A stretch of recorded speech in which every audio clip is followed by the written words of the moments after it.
Il faut faire 1 heure de route au sud de Troyes pour trouver ce paysage. Le village d'Hérisset possède 866 hectares de vignes. Au milieu de l'une de ces parcelles se trouve Gérard Daven. Dernièrement, les vendanges se sont terminées. Un soulagement pour ce viticulteur. Ça fait du bien, un coup de détente. Après les vendanges, c'est une nouvelle année qui recommence, ça détend un coup d'être une paire de jours à se reposer. Mais Gérard fait bien plus que se reposer. Il s'évade.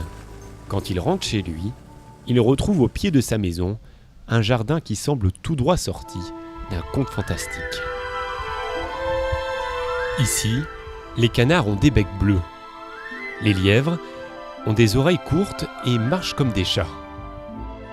Tous ces animaux connaissent notre viticulteur. Et quand ce dernier rentre dans son monde enchanté, c'est tous ensemble qu'ils accourent vers lui.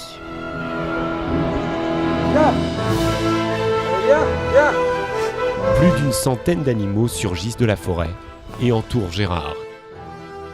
Bienvenue dans l'univers d'un viticulteur peu ordinaire. Je me sens bien ici. Dès que je suis parti 5-6 jours, ça me manque.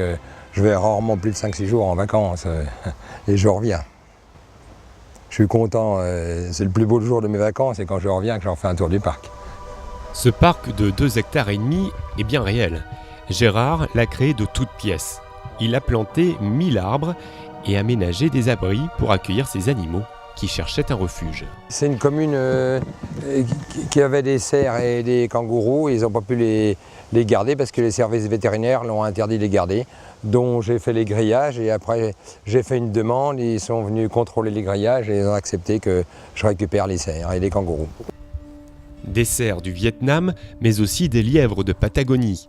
Des animaux exotiques qui ont su s'adapter au climat de la région.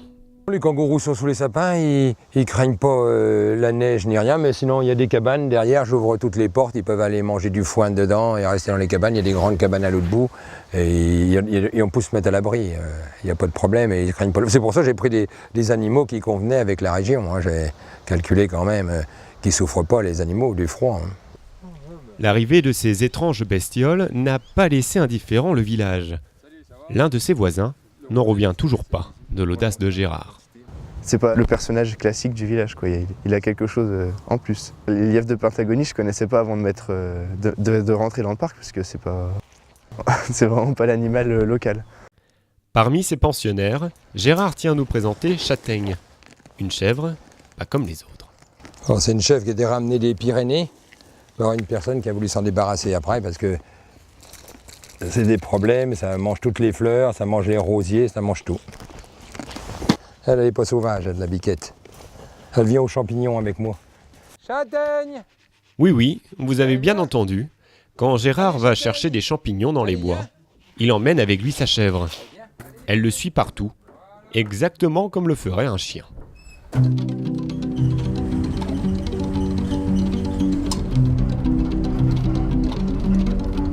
Quand le temps est propice, c'est 1 à 2 fois par semaine qu'il s'en va balader Châtaigne.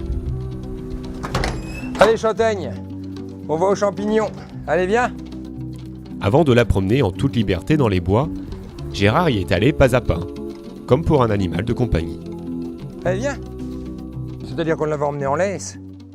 On l'a emmenée en laisse, on l'a promenée, puis on a vu qu'elle nous suivait bien, on y avait mis une laisse élastique. Et après, du coup, on a essayé de la lâcher, puis après, on s'est aperçu qu'elle nous suivait partout. Hein. Puis c'est le régal dans les bois, elle peut goûter à toutes les feuilles, goûter tous les arbres.